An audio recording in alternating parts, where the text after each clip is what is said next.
पिताजी, चाहे आज चली जाए चाहे कल चली जाए, श्वास का क्या ठिकाना, क्या हाल चली जाए, इसका कोई भरोसा नहीं, ये कब निकल जाए। इसलिए कहा है, श्वास श्वास में हरि बजो, वृद्धा श्वास मत खोए, ना जाने इस श्वास का आगन होए ना होए। पता नहीं ये श्वास कब निकल जाए। और जिसके लिए आप लोग इतना घमंड करते हो, इतना अहंकार है, घमंड के मारे चूर हो जाते हो। ये श्वास का कोई पता नहीं कि आपको शाम मिले या ना मिले।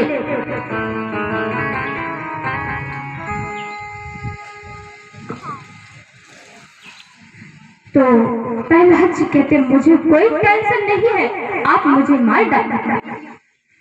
कहा है, जाको राखे साइया, मार सके ना कोई, बाल न बाका कर सके, चाहे जग बैरी हो। जिसमें राम की कृपा है, जो भगवान की कृपा से कोई नहीं मार सकता है।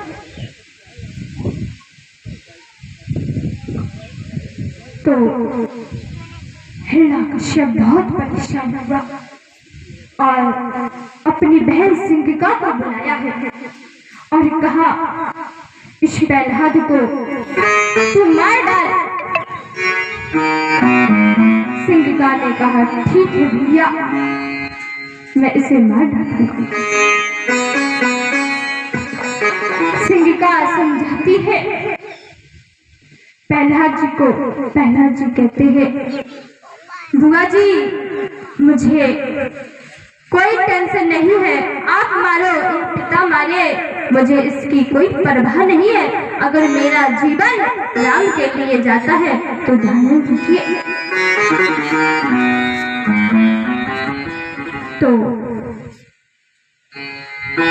सिंगिका को घमंड था, क्योंकि उसके पास शीतला चीर था, भगवान ने दिया था। और चिता पर बैठ जाती है, प्रहलाद को गोद में लिया है, शीतला चीर ओढ़ कर। और जैसे ही चिता पर बैठी है, भगवान की ऐसी कृपा हुई, दे दिया बस, ऐसी हवा चली कि वो चीर उड़ करके प्रहलाद के सर से, शरीर से लिपट जाता है और होलिका होली होली जल करके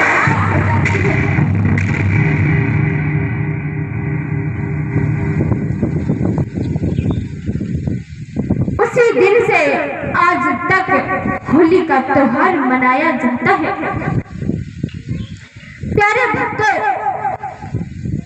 जो प्रहलाद जैसे व्यक्ति होते हैं, वो खुशी से रंग गुलाल से होली खेलते हैं और आपस में गले मिलते हैं, मीठे पकवान खाते हैं। और ये तो भक्त है, भक्तों की पहचान है। और राक्षसी जो कीचड़ फेंकते हैं, मांस मदिरा का सेवन करते हैं। जब होली आती है तो होली सभी की पहचान करा देती है कि कौन राक्षस है और कौन देवता है।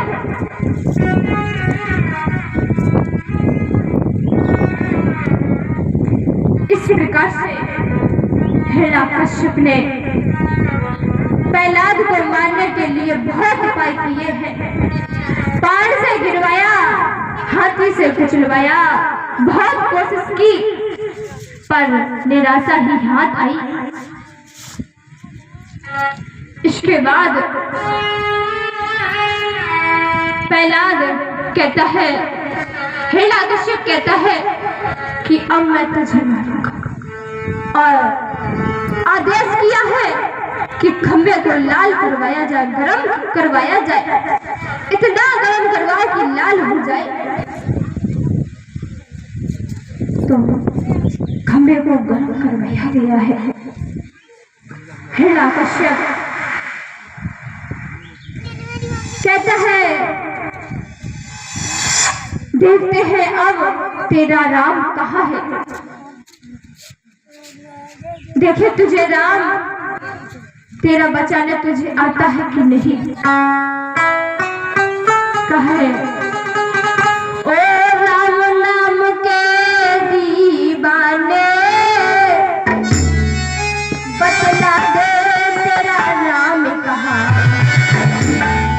सर्वत्र दिखता है तुझको, तो बतला दे वो खुदा।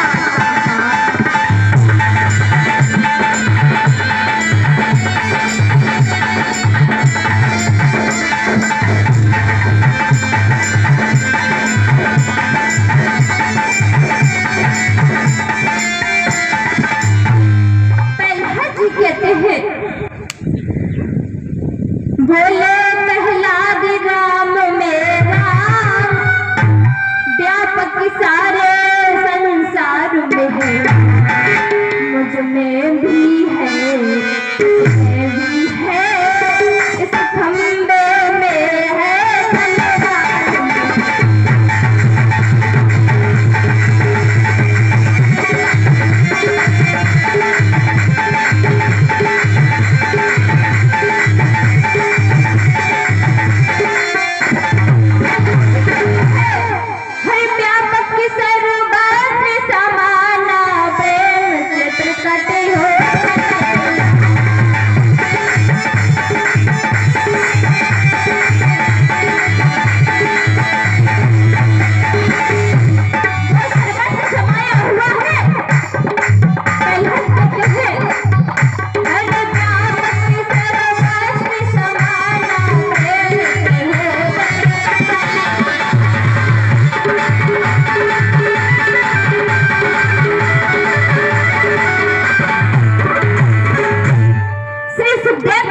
परीक्षित से कहते हैं, जिसका सच्चा प्रेम है वो प्रेम के वशीभूत होकर, हे राजा परीक्षित, तेरी भगवान ने गर्भ में रक्षा की है।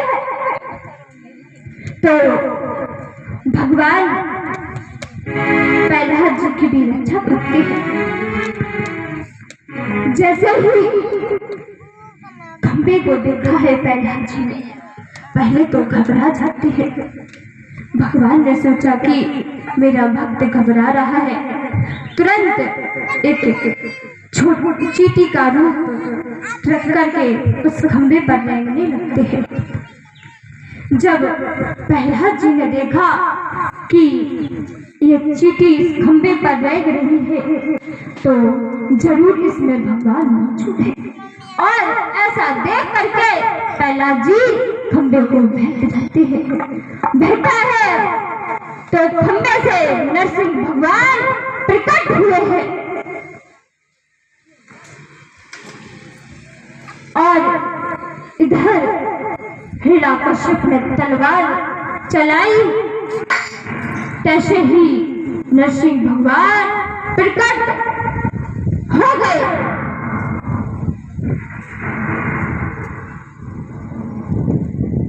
पहले तो हिरण्यकश्यप को पकड़ लिया नरसिंह भगवान ने। खूब मल्ल युद्ध हुआ है आपस में। फिर घुटनों पे बल बैठ जाते हैं और हिरण्यकश्यप को घुटनों पर रख लिया है। वीरासन में बैठकर घुटनों पर रखा है। अभी मारे कैसे? और क्योंकि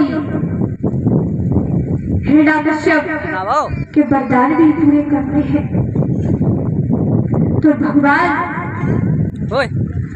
बोले देख तेरे वरदान पूरे हैं। तू ऊपर है या नीचे?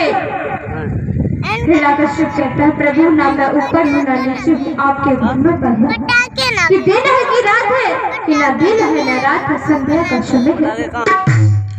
और कहा कि मैं नर हूँ या पशु हूँ, कि ना आप नर हो ना पशु हो। और का मेरे हाथों में अस्त्र है या शस्त्र है, कि ना आपके हाथों में अस्त्र है ना शस्त्र है।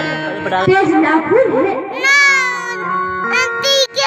और दहलीज पर बैठ जाते हैं।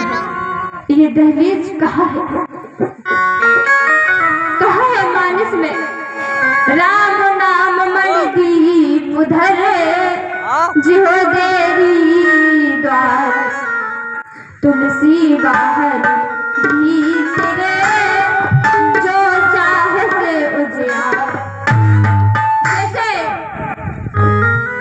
दीप को दहलीज पर रखने पर बाहर भी उजाला जाता है और भीतर भी।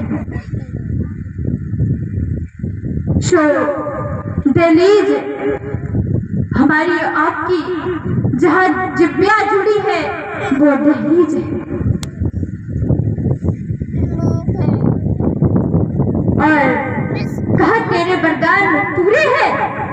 कि हाँ प्रभु मेरे वरदान पूरे हैं। तेज नाखून से भगवान ने हिरण्यकश्यप का पेट फाड़ दिया, बंद कर दिया। भगवान कहते हैं तुझे मार कर क्यों बिगाड़े धर्म,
एवं परम पूजनीय गुरुजी आप लोगों के सामने मंत्राश्री हो चुके हैं। आगे की कथा गुरुजी के मुखारबिंद से श्रवण करेंगे सभी लोग। बोलिए सच्चे